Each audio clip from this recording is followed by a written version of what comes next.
Je pense qu'on irait tous. Faut être honnête. Mais c'est ça. À un moment donné, moi, je pense qu'aujourd'hui, aucune personne au monde, dans le cas de Karim Benzema, et c'est pour ça que j'ai dit qu'il ne faut même pas se poser la question de savoir si c'est bien ou si c'est mal. Il faut juste saluer la légende du football français qu'il est, parce que moi, je ne trouve pas à mettre des rangs, est-ce qu'il est devant Zidane ou pas, ça ne m'intéresse pas. Mais il est une légende et très très haut dans les légendes du football français, au vu de ce qu'il a gagné. Et je trouve qu'il faut juste saluer ce qu'il a apporté aujourd'hui au football européen, au football français également, et se dire que lorsqu'on a à son âge une proposition qui est écrite à 200 millions d'euros, je pense qu'aucun d'entre nous ici ne pourrait refuser cette offre-là. L'été dernier, Benzema a quitté le Real Madrid pour rejoindre l'Arabie Saoudite. Cette année, l'Arabie Saoudite a réalisé des belles opérations en recrutant des joueurs comme Neymar, Fabinho, Kanté et bien plus encore. Cependant, on se demande déjà s'ils ont fait le bon choix. Malgré un début prometteur de la part de Karim Benzema, les critiques commencent à apparaître. Alors que son équipe ne parvient pas à obtenir de bons résultats et ne semble pas être à la hauteur des attentes pour un championnat d'Arabie Saoudite, les observateurs se demandent pourquoi il n'arrive pas à briller avec Al-Ittihad.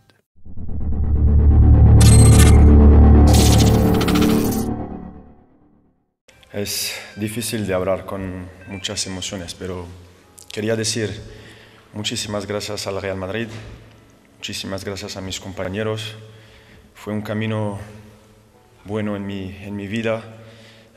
Tenía la suerte de realizar mi sueño de niño gracias al Presi, que hace mucho tiempo, como he dicho antes, tenía apenas 21 años. Fue a mi casa con mis padres y cuando te vi he dicho, es el hombre que ha traído a Zizou, a Ronaldo y ahora me quiere en su equipo. Entonces muchísimas gracias por eso. Nunca voy a olvidar el Real Madrid porque es imposible, porque es el mejor club del mundo, de la historia, no hay más, pero creo que hoy es el momento de irme y de ver otra historia. Pero el más importante para mí es que he hecho lo que he ganado aquí en el Madrid, como he dicho antes, como un niño y es el más importante. Y como he dicho el primer día que estaba aquí, 1, 2, 3, a la Madrid, le voy a decir otra vez, 1, 2, 3, a la Madrid. Lors du transfert qui a fait réagir le monde entier avec un contrat de plus de 100 millions d'euros par saison, qui est actif jusqu'en 2025, l'ancien numéro 9 du Real Madrid a fait ses débuts remarqués lors de son premier match. Il a d'abord délivré une passe décisive à son coéquipier Hamdallah, puis a marqué son premier but à la 55e minute. Ce match a révélé son talent et a montré qu'il avait toujours cette flamme pour le football. Cependant, il est légitime de se demander s'il n'était pas trop tôt pour lui de prendre sa retraite et de poursuivre une carrière lucrative en s'offrant un ticket d'or.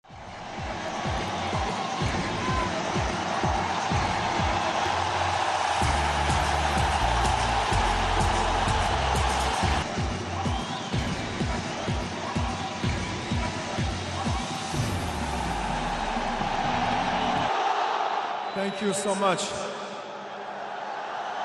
Hope inshallah we're gonna do the big things. They put the team in the height level. I chose Al-Ittihad because it's a good team. They just won the championship. Of course, they have amazing fans.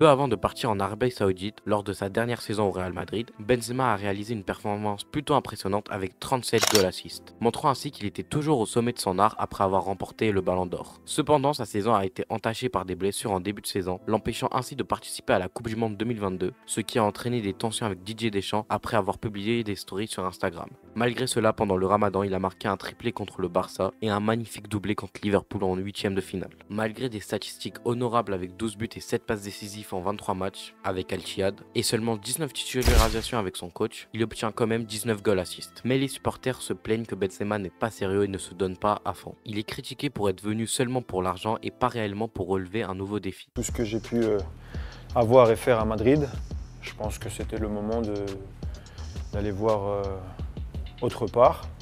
Et puis l'Arabie Saoudite, bien avant le football même, j'avais envie de venir ici. Et là, voilà, le projet du du football, vu que c'est un projet qui commençait à éclater un peu de partout.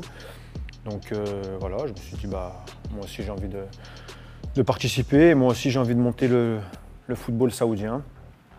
Donc voilà spécialement pourquoi je suis venu ici. En plus c'est un pays musulman. De plus, il entre en conflit avec son entraîneur Marcelo Gallardo. Cela contraste avec le début de son arrivée en Arabie Saoudite, où il avait été impliqué dans un conflit intense avec son ancien entraîneur Nuno Espirito, ce qui avait entraîné son renvoi pour insuffisance de résultats. La pression exercée sur Benzema est due au fait que les fans d'Al-Ittihad s'attendaient à un ballon d'or, à un joueur capable de débloquer des matchs à lui seul et à un leader d'équipe. Cependant, Benzema n'avait pas ses attentes en venant là-bas. Il souhaitait simplement terminer sa carrière en saisissant l'occasion qui se présentait devant lui. Suite à un scandale survenu lors du mercato hivernal impliquant le retard de Benzema à la reprise pour les matchs amicaux à Dubaï, il était revenu à temps pour jouer. Cependant, en raison de ce retard de 17 jours, le club lui a infligé une sanction exemplaire. Les proches de Karim Benzema affirment que ce retard est justifié en raison d'un cyclone, mais le club ne prend pas cet élément en compte dans sa décision. Ainsi, il est évident que Benzema a déployé tous ses efforts pour réussir en Arabie Saoudite, affichant des statistiques encourageantes, un comportement irréprochable et un profond respect envers son club. Cependant, le défi réside dans le fait que les motivations qui l'ont incité à rejoindre ce club ne sont pas entièrement comprises par les supporters. Malgré ses tentatives pour intégrer et soutenir Al-Ittihad, il semble que certains arguments justifiant son choix ne soient pas pleinement acceptés par le public. Néanmoins, Benzema demeure déterminé à redresser la barre et à conclure la saison de manière positive, en contribuant à la progression de son équipe dans le championnat. Cependant, la question demeure quant à son engagement futur avec Al-Ittihad l'année prochaine, suscitant ainsi des interrogations quant à la poursuite de sa carrière au sein du club.